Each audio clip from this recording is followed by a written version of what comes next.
This is the Chris Stigall Show podcast.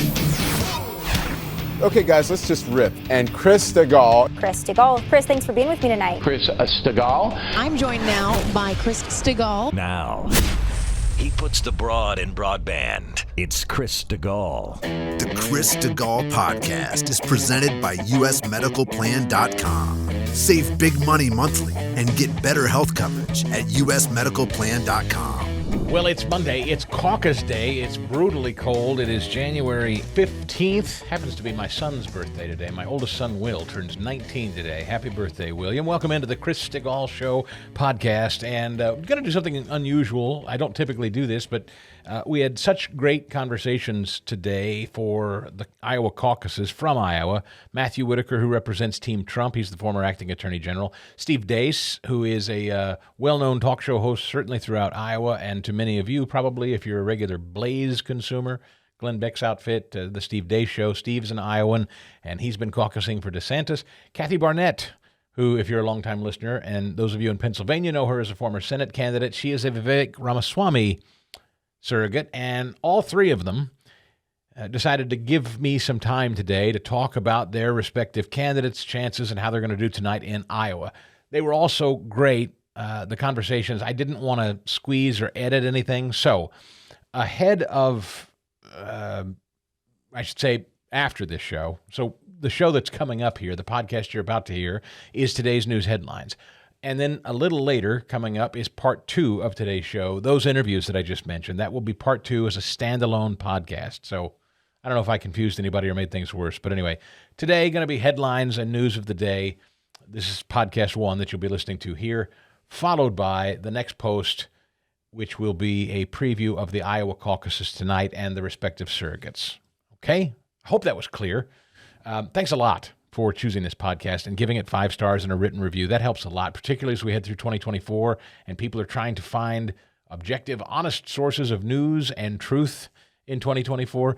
A written review at Apple Podcasts or Spotify, or sharing this, and certainly subscribing and rating it 5 stars means more than I can say, and it helps us a lot. So thanks for doing so, and thanks for supporting our sponsors too. John Ruhlman at usmedicalplan.com. I just put a friend in touch with John personally last week. He had some insurance issues with another company, and I said, you know what, I want you to talk with John. I think he can walk you through this and get you a better deal and maybe alleviate the hassles that you're dealing with this current insurance company. If that's where you are, you find yourself wrapped up in some kind of nonsense and bureaucracy and struggling to get an insurance bill paid or a hospital to acknowledge the insurance, let John do some activism for you. And then let John shop for better insurance for you. He can get you into insurance plans that could save you up to 30 to 60% off of what your bottom line spending every month, whether that's out of your own pocket, whether that's out of your small business's pocket, you cover your employees, whether you're a senior on a fixed income and you need a supplemental insurance plan with Medicare. Let John and his team go to work and find you the best possible coverage for your life and your lifestyle and your family or your colleagues or your employees' needs. 877-410-4321, 877-410-4321, or usmedicalplan.com. Governor Kathy Hochul over the weekend called off the Bills-Steelers game. What was supposed to be a Saturday game, they end up calling off because I guess the weather up there is just abysmal. I thought it odd. I mean, having seen the footage now, I understand it, but I thought it odd that the Bills didn't make the announcement or the NFL didn't make the announcement, but that Kathy Hochul made the announcement. I've never heard that. I've never seen it before. And I was saying to some of my Steelers friends, it wouldn't surprise me if Hochul did it herself and the league just followed suit. I don't feel like the league was prepared to cancel that game, as terrible as the conditions were, and I may be wrong. In fact, I'm sure I'm wrong. What do I know? I've never heard a game canceled by a governor. Have you?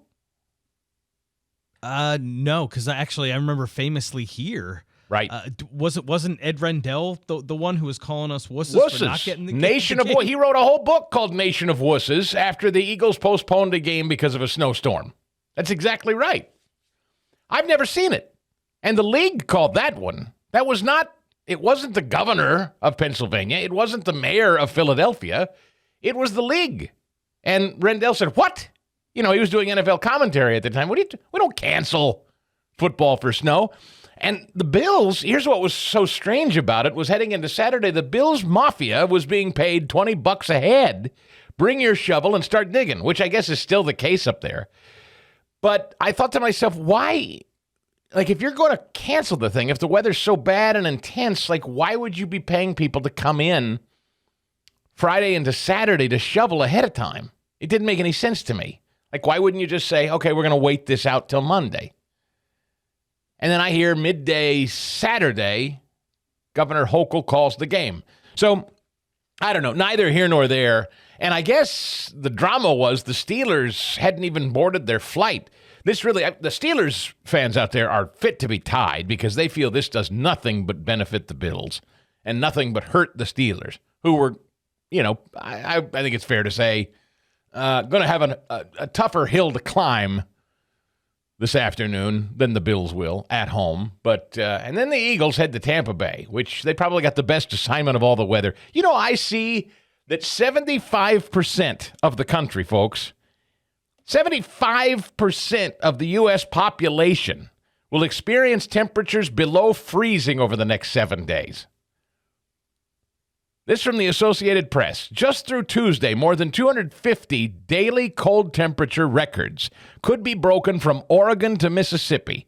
The cold will make for the coldest Iowa Caucus on record today, with below zero high temperatures, wind chills in the minus 30s.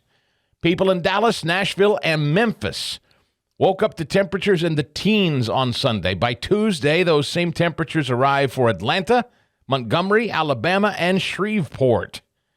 Southern cities like Memphis, Dallas, Nashville, temperatures are all expected to remain below freezing for at least 72 consecutive hours. The prolonged cold could lead to damage for exposed pipes, water mains, and on and on and on. Mississippi Governor Tate Reeves issued a state of emergency yesterday. Mississippi's governor issued a state of emergency over the cold. So maybe Tampa's not going to be that big of an advantage. I don't know. Raymond James Stadium may freeze over down there in The extreme cold, not literally, but the extreme cold will also test Texas' notoriously vulnerable power grid for the first time this winter.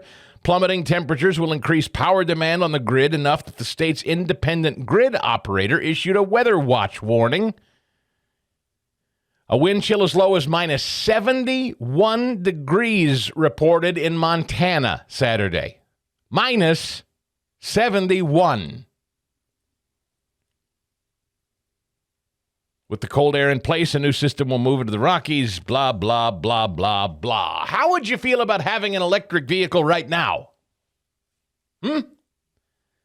Seriously, how would you like to be minus 71 in Montana and plugging in your car to get started this morning? How you feel about that? Chris, I think it already to start, it kills half your battery. Like your range is already cut in half in weather like that. What would happen to your cell phone, your Samsung or your iPhone if you left it out in this? Even charging. What? I know it's not totally analogous. I remind you again, and I kind of squeezed this into the show last week, but this might be a fun time to just remind you that the Wall Street Journal reported last week that Hertz is selling about a third of their global electric vehicle fleet. I kept this aside because I didn't feel like I spent nearly enough time on it. Hertz said Thursday that their plug-in model, I love that they call it plug-in, for years. I mean, since the early 2000s, I've been calling these plug-in cars. Because I always liked to think that if people actually thought about plugging in something, they would realize where the power is coming from. But maybe a lot of people don't even think that deeply these days. But still in all, the whole notion of a plug-in car, I just hate it instinctively. I hate it. Plugging in a car, plugging it in. Can you carry your toaster around? No, of course I mean, I would love the convenience of having toast anytime I please, but you can't carry it around, can you? If you're going to have toast, you got to stay stationary to enjoy the toast. What item that you plug in might you love to take around with you, but you can't because if it doesn't have juice from the wall, you can't use it. There are lots. We could go down the list. I don't want my car to be one of those. If I had a hair dryer, you got to plug that in. They're mounted to the wall in the hotels, a lot of them, so you don't steal them. An iron. Got to plug that in to get the wrinkles out of your clothes. All of them convenient, but you can't take them with you. Can't use them out on the street. The one thing that I like is the freedom of being able to drive anywhere I please, anytime I see fit. And when you have to plug in your car, I don't care what the temperature is, when you have to plug it in. No, thank you. Drives me crazy. And apparently I'm not alone, as Hertz has now said nobody's buying these things and nobody's renting these things, so we're going to sell all these things. 20,000 of them. The move is the latest example, writes the Wall Street Journal, of a swift retrenchment by the car business on electric vehicles. After years of outlining aggressive expansion plans, automakers in recent months have put EV projects on ice and dialed back production forecasts, citing U.S. consumers aren't ready to move to cars powered exclusively by batteries as quickly as once thought. You know, the other part of this is, if in fact Texas or other power grids is having trouble keeping up with energy in these deep freeze temperatures, how then do you feel about plugging in your car into a grid that's got a brownout going? So not only is it minus 30 out there, but then you got a grid that's browning out and you can't even plug in the damn car, assuming it's not so cold it kills your battery anyway. What a recipe for disaster it is. I got a remote start on my truck. Remote start. I can start it from my bed, and I do. I take my keys up at night when it's cold, and I hit that thing, and it starts, and it warms up for me before I even set foot out of stately Stigall Manor when it's really, really cold. It's the greatest feature. Beep, boop. Starts right up. No plug. No plugging in, no unplugging. There's no cord. I don't deal with cords. I get gas at the gas station, and then I freely move about. The car is detached from the house. It starts, it warms, I get in it, I drive to work. I get back from work, I start the car, I drive it home. No plug, no cord. And no matter how cold it is, whether it's 90 degrees or minus 30, every time, it starts, no plugs, no cords. I cannot imagine, I'm serious. Can you imagine going out into your driveway and unplugging something today? Or hoping the battery start? And I would love to know the stories. I don't know how many stories there are, but I bet there are many if we started digging. I wasn't that interested. You imagine the number of batteries that die in this cold? I'm pretty sure I've already heard them, and I just can't remember. Have you not heard stories like this? Yeah, no, AAA puts out the warning, but before even last week when we got the bad storm, AAA said just like make sure, even have your battery checked, and then there's battery tenders they say to get to plug it in situations like this because they'll die. And imagine being out on the road in inclement weather and you've got to charge your stupid car and there's a brownout or a blackout. You pull into your favorite convenience store where they've got the plug-in Tesla charger. Or, one of those Tesla chargers they're putting in new shopping centers. And there's a brownout. Then what? Then what do you do? It's a recipe for disaster. Anyway, I had to share that with you. I know we're not necessarily... Oddly, the eastern seaboard seems to be largely escaping these bitter cold temperatures, which is ordinarily not the case. But this Arctic trough is dipping down kind of right through, just kind of a swath right through the center of the country and all the way south. But 75%, I should say, of the residents of the United States are going to be experiencing sub-zero temperatures over the next 7 days.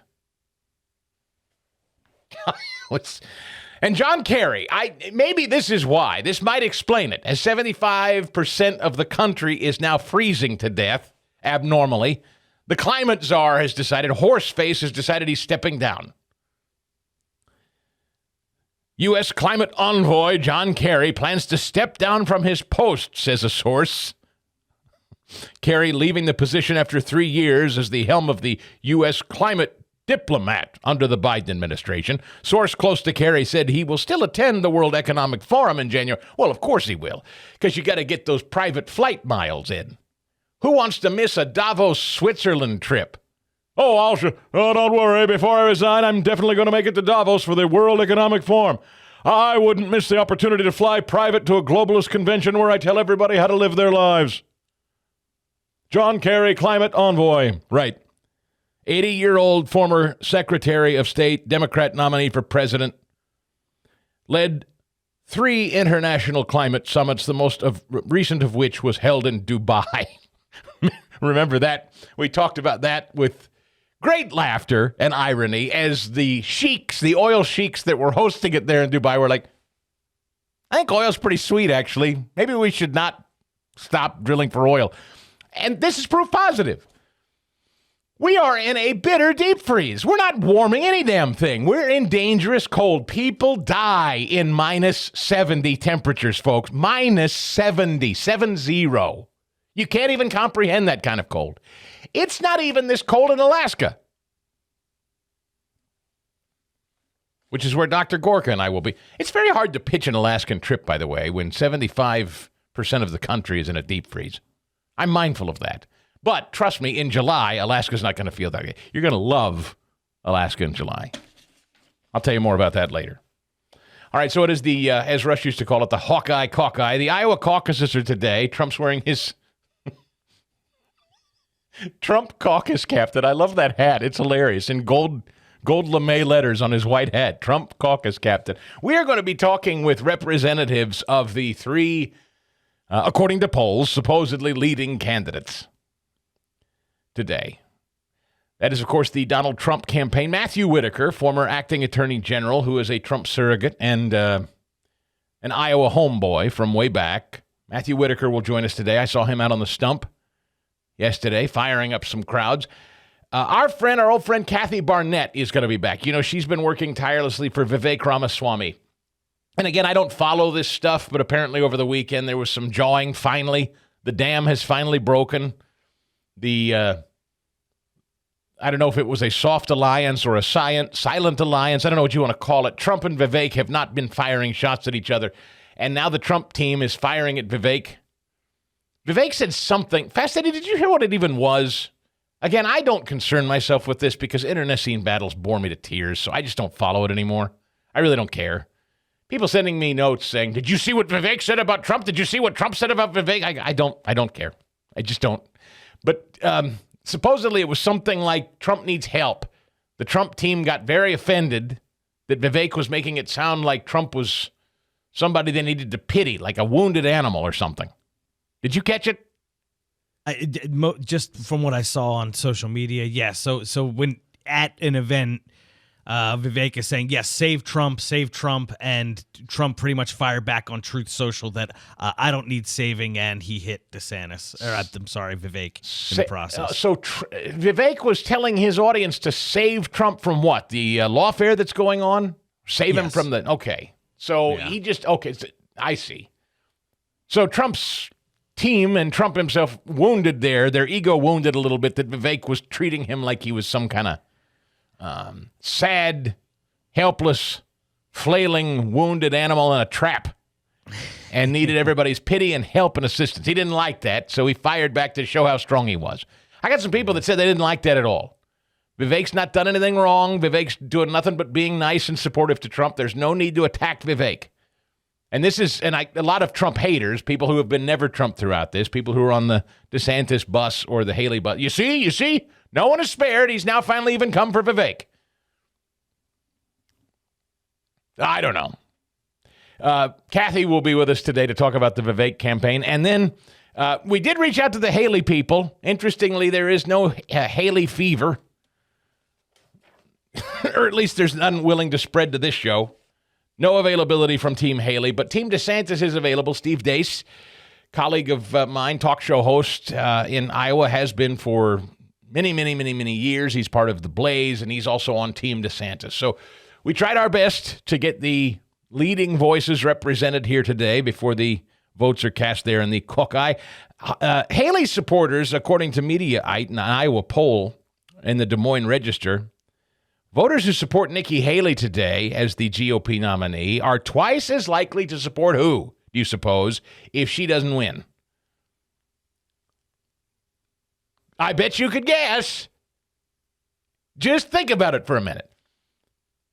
Voters who support Republican Nikki Haley, according to the Des Moines Register and a top pollster, Seltzer and Company there, if Nikki Haley were not to win the primary and her voters are ticked off she doesn't win, where might they go? Biden. That's exactly right. Of course, that's where she'd go. Now, what's very interesting about this is I've never seen a poll like this. I've never seen a storyline like this before, which is why you got to be very cautious when you see headlines like these and polls like this, particularly as we creep close to the first votes. You could feel the desperation just oozing from people if you spent any time on social media, and I did a little bit yesterday, and I had to laugh. I was really enjoying football and trying not to pay much attention, but every time I'd open up Twitter, or X, formerly Twitter, all the surrogates of all the campaigns are all just attacking each other. Everybody's just throwing a hissy fit. Everybody's issuing their final decree. You know, Iowa, tomorrow is the day, and you'd better think twice about this and such. You know, Iowa, this will be my last rebuke of you. If you don't vote accordingly, you'll what? I said, have people gotten delusional that Twitter is some kind of magic wand? Or do they think that everybody's watching and waiting for them to decree something on Twitter and that they will follow suit? I get the impression a lot of people post on X, formerly Twitter, like they think they can move thousands of voters with one post or something, the way people speak on that thing. Sadly, I do. I think people think that that's like the end all be all. It's like, I have spoken on X. They do. They talk like they're Moses with the tablets. Would you knock it off? One final note to you Iowans before you vote tomorrow, as if everyone's sitting around waiting for your stupid X post. I decree from the mountaintop one last time, if you do not vote in accordance with my opinion, I shall smote thee. Shut up. Shut up. You're not going to change any minds going into the Iowa caucus today with your stupid tweets about your last thoughts about... So I'm very cautious about this information today. I've never seen it before. You know, if Haley doesn't win, if Haley doesn't do well, you know what's going to happen, don't you? They're all going to vote for Biden. So you better think twice, you people, before you know what that's designed to do. You know what that whole storyline is designed to do today, don't you? The same thing as the post on X. Hey, Iowa people, last chance. Think it over. Think about it.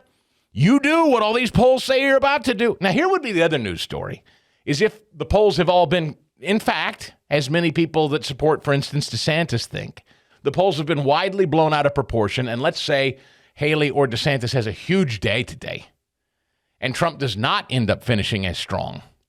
That's an epic story tomorrow. And I'm not saying it's out of the realm of possibility. Iowa has surprised us before.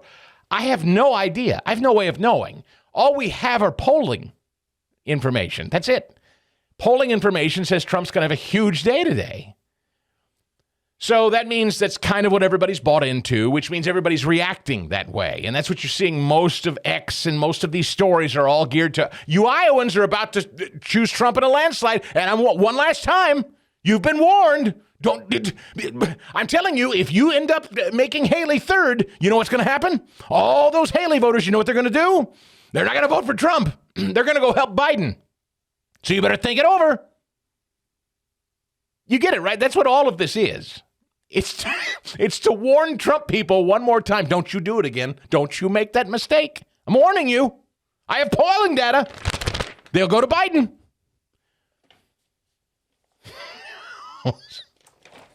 And all the editorial folks, there are editorials all over the place. The Philadelphia Inquirer, who I don't think many people in Iowa read, has an editorial today that Donald Trump is a clear and present danger. You've been warned. I'm warning you one more time. I have a, what is this thing? It's something like, how many pages does this print out? Good grief. Folks, this thing is a miniature magazine. NBC News has written the headline today, fears grow. Trump will use the military in dictatorial ways if he returns to the White House. Trump is a clear and present danger. Nikki Haley voters are going to vote for Biden if you vote for him. Don't you do it, Iowa. Don't you? Look, I don't know what's going to happen in Iowa today. I have no idea, but I have never seen so many people so hysterical with their warnings of doom. Won't it be funny if it doesn't end up happening?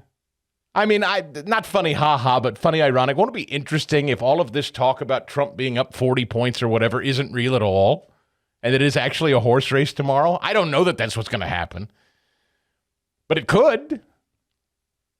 I think that's why Trump has finally hit this Ramaswamy, because it's like, look, he can't afford to lose anything, he thinks. It's exactly right. If a bunch of people sway Vivek at the last minute, and in fact, this gets a lot tighter than people think, that's exactly right. If Vivek peels off even 10%, that's going to hurt the story that he is the dominant frontrunner and everybody should get out of the way. Vivek could hurt that.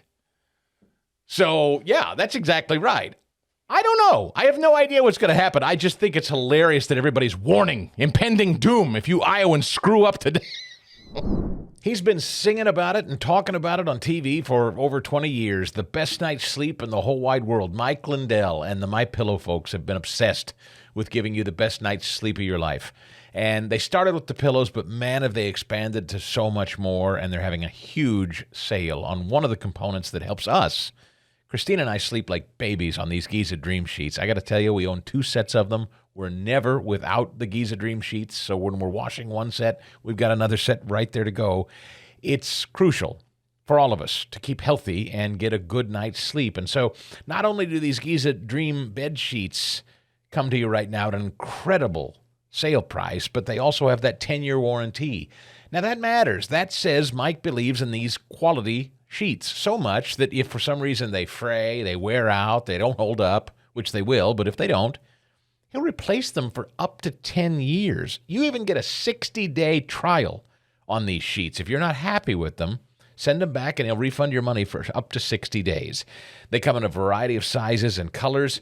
This incredible sale for a limited time, half off the Giza Dream Sheets, just $29.98. You got to give them a try.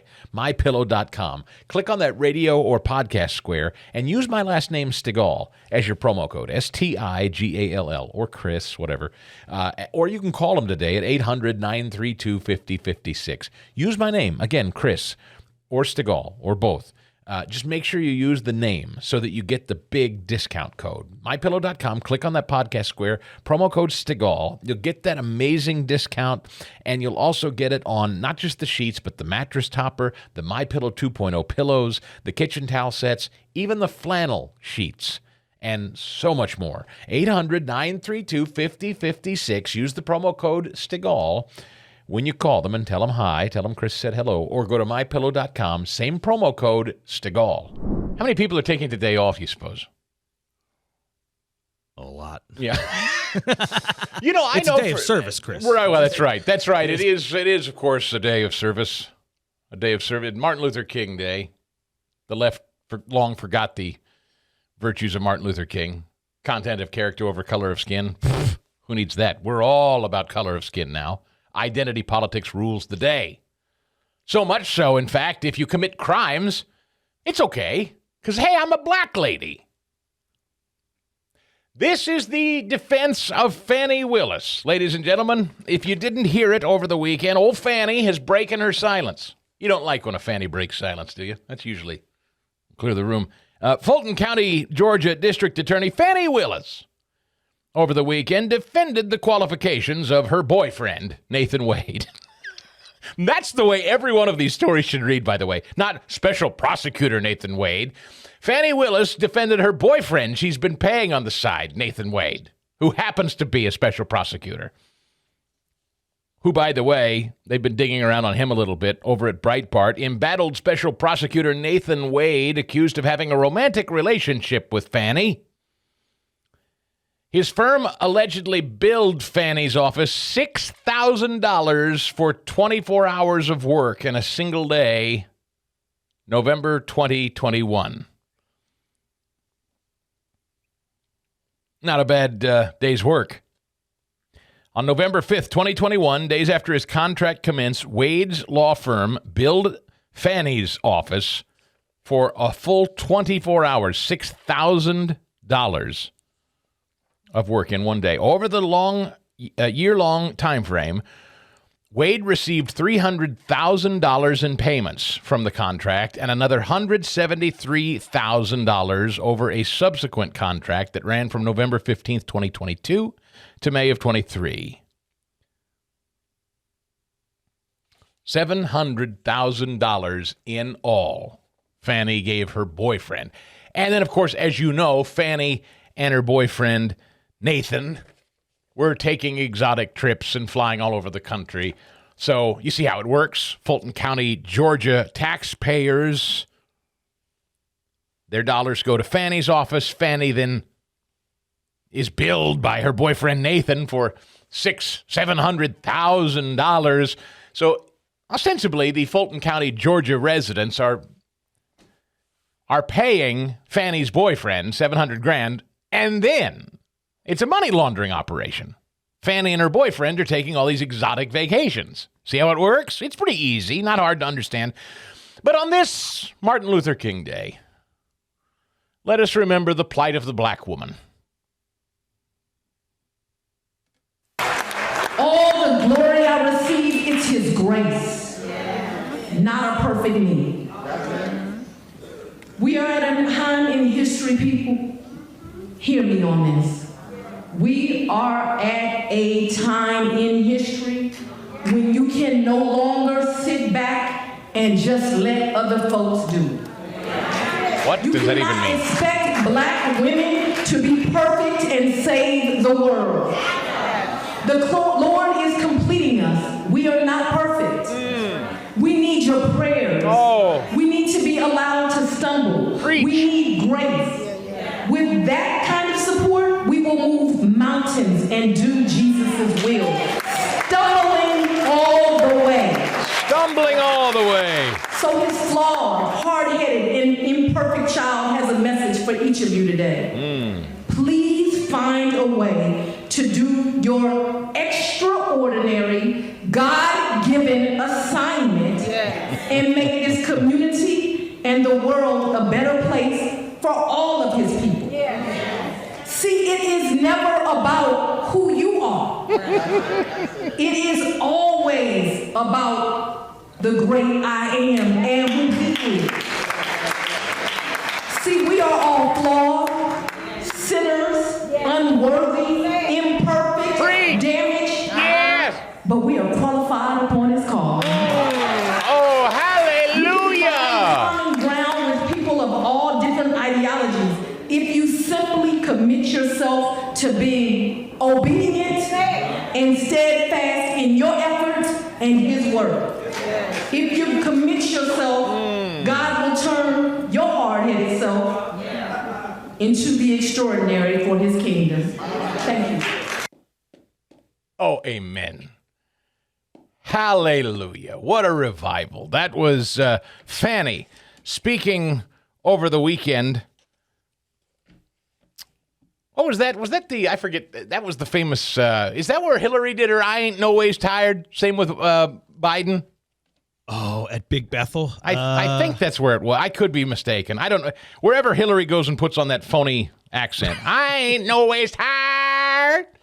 I come too far from where I started from.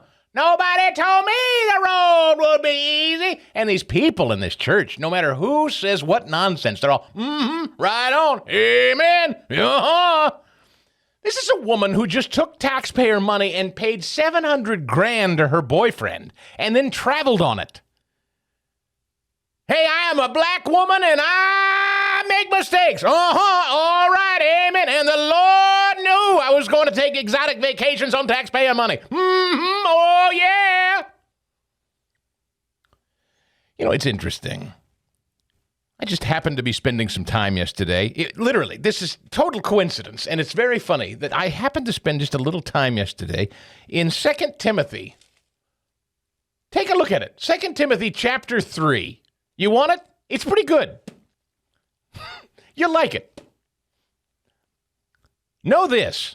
Difficult times will come in the last days, for people will be lovers of self, lovers of money, boastful, proud, blasphemers, disobedient to parents, ungrateful, unholy, unloving, irreconcilable, slanderers, without self-control, brutal, without love for what is good, traitors, reckless, conceited, lovers of pleasure rather than lovers of God, holding to the form of religion but denying its power. Avoid these people, says 2 Timothy verse 3. Check it. I tell you, it was so interesting to me that I came across that, and then this morning I had not seen that Fanni had given her church sermon. This is 2 Timothy verse 3. Let me one more time. Just you just heard that nonsense. One more time. For people will be lovers of self, lovers of money, boastful, proud, blasphemers, disobedient to parents, ungrateful, unholy, unloving, irreconcilable, slanderers, without self-control, brutal, without love for what is good, traitors, reckless, conceited, lovers of pleasure rather than lovers of God, holding to the form of religion, but denying its power. Amen.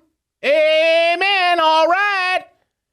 Hey, I'm just a black lady. You can't ask a black woman not to pay her boyfriend $700,000 and travel to the Maldives. Amen. 2 Timothy verse 3. I know it's winter. It's the dead of winter, and depending on where you listen, some people are freezing right now. And it's probably not on the top of your mind anyway when you're in January to be thinking about Alaska. I understand. But I will tell you that come July, late June, early July, you have never been in a prettier place in this country than Alaska. It is absolutely pristine. And Dr. Gorka and I are setting sail on June 29th. We're leaving Seattle, and we're bringing our lovely wives. And I know lots of you have already been calling and investigating this trip. Some harumphers have already committed to the trip. I will tell you that I've been only, I told you before, D-Day, the D-Day anniversary at Normandy was, it just always will be. I would be hard-pressed to say there will ever be a listener trip that will top that one. That was a biggie. But coming in a close second was our cruise years ago. I took a listener cruise, I think back at, this was, 10, 11, 12 years ago, with a group of listeners, and we went to Alaska. Absolutely beautiful. I will not forget, there was a particular day, and this was weather dependent, but there was a particular day where we were able to go into the bay. I think it was called Glacier Bay, and massive iceberg. And you go into this bay that's just basically a massive glacier. You're basically going into the notch of a glacier. You're cruising into it. It was so dead quiet and calm and silent, you could hear the glacier cracking as it was expanding. It sounded like thunder and lightning. It was the coolest thing I'd ever seen. Whales, these little villages like Ketchikan, and we stop in Juneau, the capital city. You will love this trip. You will love the food, the cuisine, the drink, the whole thing. And Dr. Gorka and I are going to be hosting some talks on the ship. We'll have plenty of time to just kind of hang out and get to know one another. 7 splendid days of impeccable 5-star service, picture-perfect landscapes, and we're all aboard the Holland America Eurodam is the name of the ship. Gorgeous staterooms. It's all through the website PatriotsAlaskaCruise.com. PatriotsAlaskaCruise.com. If you've ever wanted to go see Alaska, this is exactly the way to do it. This is the perfect time of year to do it. June 29th through July 6th. How about the 4th of July in our 49th State of the Union? 855-565-5519. 855-565-5519 or PatriotsAlaskaCruise.com. I cannot wait to set sail with you. Bringing my daughter and my niece. They are thrilled. They're mostly thrilled they don't have to sit around and listen to Dad and Uncle Chris talk. I promised them that they could come along, but they do not have to sit and listen to me talk. I said they could go do what they like. That was the one thing they said. Are we going to have to sit and listen to you talking about politics? I said, no, you don't have to. Not if you don't want to. You could learn a thing or two by listening to me, but you don't have to. So I don't know what kind of trouble they're going to get in on the ship, but bring your family. You know, if you've ever thought, I want to go on an Alaska cruise, I just don't know when I will, and this is an excuse to go. And you're going to be, the great thing is, you know you're going to be with friends. Is there anything worse than spending money on a trip, particularly a cruise? You know, you probably end up sitting at a table where you're dining with the same group for a few nights. Anything worse than if they're weirdos? Or you don't particularly like them? Is there anything worse? You've spent all this money and now you're seated next to people you don't particularly like. Well, you know for a fact that a cruise like this, everyone that attends, you're going to instantly have things to discuss. And you're going to get along and you're going to like one another. And you will be surprised. You'll make friends with people you don't even know yet. And I'll bet you'll stay in touch. That's been the case with every one of these listener trips I've taken. So I hope to see you there. PatriotsAlaskaCruise.com. All right, let's go to the audio. Bernie Sanders yesterday on CNN's State of the Union. You know, there's a new poll out there, another one. And remember, I've kept the stack just because I think it's interesting. It's only about a month old, Fast Eddie. Again, look at the thickness of this stack. This is all stories in just the last month of Biden sucking in the polls. They've written a lot of them. Yeah. A lot. The Hill's got another one. Only 1/3 of U.S. adults say they approve of President Biden's job performance, a record low for his presidency and for any president in the last 15 years. So, folks, it's worse than Trump. Worse than Trump? I didn't think there was anything worse than Trump. In an ABC News Ipsos poll conducted January 4 through 8, 33% of those surveyed said they approve of Biden. That's a drop from September last year when 37% said they approved. Biden's disapproval rating is up 58% now, up from 56%. Asked when looking back whether they approve or disapprove of the way Trump handled his job when he was president, 41% of respondents said they approve. That's down from 48% in September. Trump's disapproval rating, 53%, up 49%. Biden led Trump by 15 points when respondents were asked respectively whether Trump or Biden were honest and trustworthy. 41% said that description applies to Biden, unchanged from the previous poll. Trump led Biden when asked whether the candidate had the mental sharpness to serve effectively and whether they were in good enough physical health to serve. Only 28% of those that responded said Biden had adequate mental sharpness. One good sliver, says the Hill. Oh, there's one good nugget here. Biden's campaign could come from the decrease in his disapproval rating on his handling of the economy. His approval on the economy is up a whopping 31% from 30% in September. Woo, we have a pulse. More Americans seem unsure whether they approve of Biden's handling of the economy. Really. Now, again, this is a poll of adults. This is not a poll of likely voters. This is 2,200 adults. That just means knuckle-dragging people walking along on the street. Hey, you. Yeah. You vote? No. You know anything about politics? Not really. You know who's president? That old guy. Good enough. Joe Biden. Okay. And Donald Trump was president before him? Yeah. What do you think of them? I don't like them. So that guy is in this poll, all right? That's what these polls mean.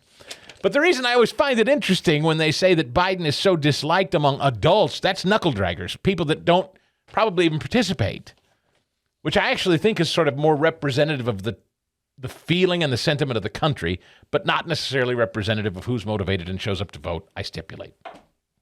Having said all that, Bernie Sanders over on State of the Union, talking about particularly young people. Remember, Bernie knows this well. He's a very old man who got very young people very excited because he promised to be a communist. I'll give you everything you want all the time. Anything you want is all for free. Young people love that. Ooh, I don't have to pay for anything. I'm going with Grandpa. Biden doesn't give them that. So Bernie's concerned the Ute aren't as excited about Biden. I think people will end up rallying around Biden. But there is no question it is very hard for young people, I think for most Americans, to be excited about what is going on right now. The president has got to change course. He has been very clear. Yeah, it's tough to get excited about what's going on. What's to be excited about? You know, a guy stopped me in church yesterday, and he says to me, as earnestly, and he meant it, he said, Chris, I can't follow politics anymore. I don't know how you do it. I said, well, that's why I'm here. You're in church, in worship. I said, because I couldn't if I weren't. He said, I know. Believe me, I get it. But he says to me, he looks at me dead in the eyes, and he says, Chris, I just need to know, do you think the country is lost? Is it over? I said, do you? He goes, I do. I just think there's no, we've been lied to, he says. We've been lied to. I said, about what? He says, about everything. I said, I think what you're saying is you have lost complete faith in the institutions of this country. He said, yeah, that's it. That's it. Exactly. He doesn't trust anything. People do not feel good about the state of the country unless they're communists, unless they're Marxists. They're living the destruction of their politics, and they're thrilled. But for the rest of us who have a sense of work and work ethic, a sense of dignity, a sense of patriotism, a sense of love of family, a love of people, a love of law, borders, language, culture, for those of us that love our founding, for those of us that want to make a buck or two and save, for those of us that want to leave a legacy for our children, for those of us that want our children left alone, for those of us that believe there are only two genders, for those of us who believe in a Judeo-Christian ethic, you feel like you've lost the country. You feel defeated. You feel like it's almost pointless and worthless. I get it. I understand why this guy said that to me. Bernie says, I think for most of Americans, it's tough to get excited right now. Yes. And the only time you'll see leftists get excited is when somebody like Biden or Bernie promises to give them free things so they don't have to work for anything. That's the only time they get excited. Otherwise, they're furious and pissed off all the time. Seriously, have you ever met a happy leftist? You ever met a leftist of good cheer? In a good mood, who says, let's not get into that tonight. Let's just have fun. Who was the last leftist you've met that said something like that? Democrat from Minnesota, the governor there, Tim Walz, said, talking with Kristen Welker on Meet the Press about Biden and the state of things. Take a listen. I've spent a lot of time with the president, and he's great. We're talking, we're chatting and all this. And I think, we all get a little older. That's what happens. But you also gain that insight. And I think when it comes to these issues, working across the aisle to get things done, you see the president just doing this with dignity, doing it with class, getting up every day, doing the work. So I think he's just doing what he does. And I think it's kind of incumbent upon all of us. Look, my mom's 88, still living on the farm, drives herself. Folks are able to do this. So I think this little bit of ageism that goes to this, if it's not that, would be something else. They attack all of us on something. This is part of it. Yeah, my mom's 89. She drives a tractor. Don't pick on Biden. Huh?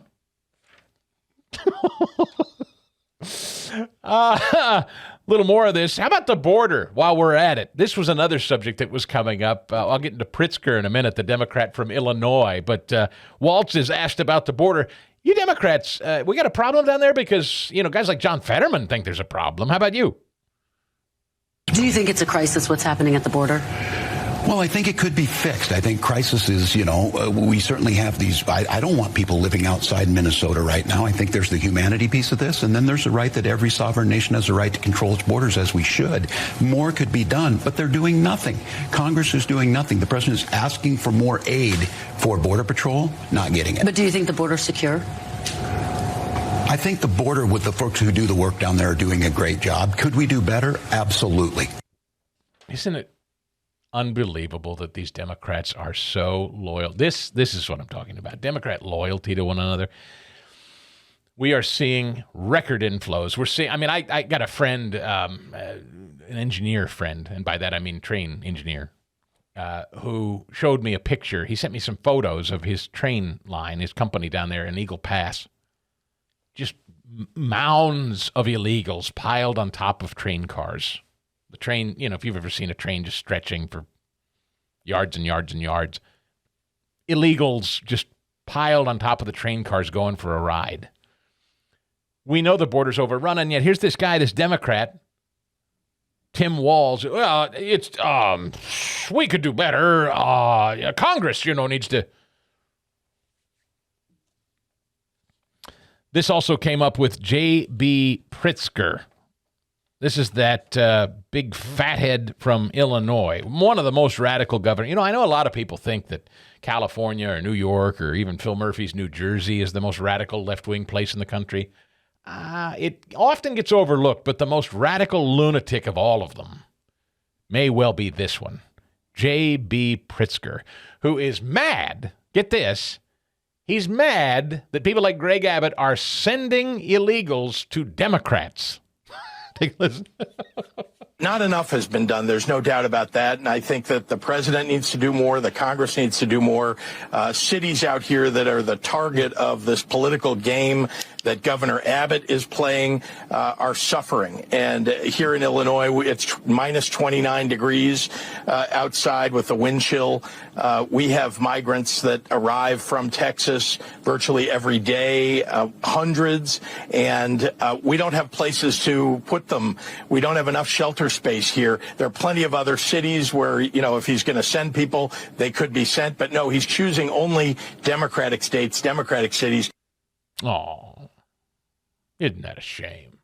It's so cold, too. Why, it's cruel. Is he saying it's inhumane? Is he saying it's inhumane to have illegals in a, 75, as I said earlier, 75% of the country is under sub-zero temperatures over the next 7 days. 75% of the country. And so at a time of sub-zero temperatures, the Biden administration is allowing hundreds of thousands of illegals to just pour in, homeless, into the country.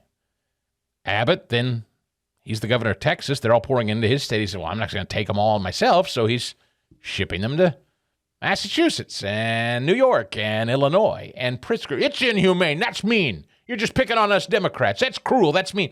You know what's more cruel, Mr. Pritzker? Is a wide open southern border.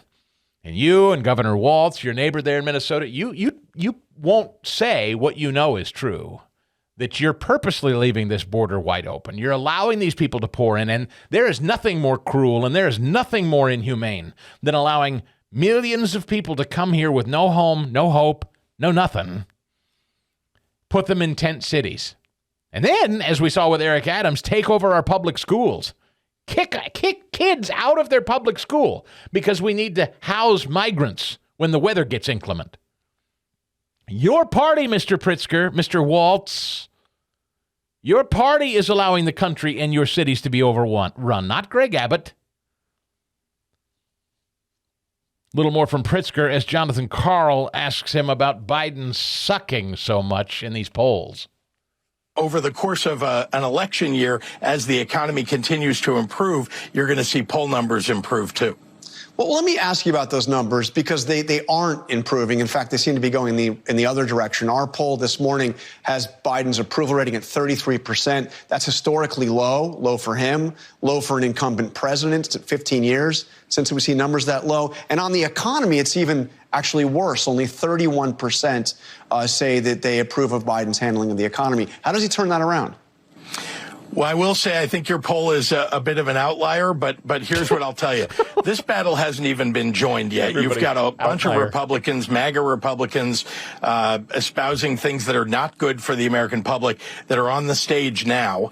And not until they choose a nominee will we truly be in this battle. And then it's a choice.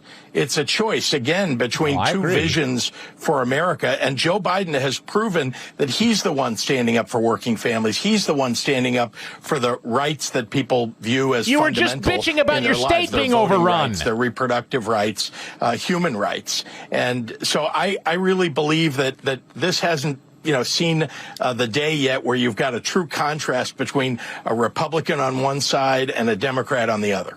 I mean, obviously, aside from the issues and where people think the economy is, you have the question of the president's age. I mean, it's just there in poll after poll, not just ours. Our poll, Tim Walz's mother still rides a tractor. Just 28% think that President Biden has the mental sharpness to effectively serve for another term. So how does he address those concerns, those very real concerns that voters have?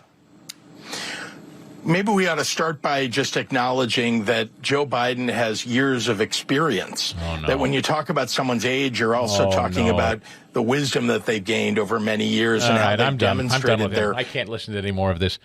So old J.B. Pritzker says, here's the thing. They haven't picked a nominee yet. And so once the Republicans pick a nominee, well, then we're going to have ourselves a good old-fashioned showdown and two different visions of America. And once it becomes a binary choice, you see, once the country is faced with voting for the Republican or Biden, that's when they'll come home to roost for Biden. They'll say, oh, well, we can't have more of the Republican way.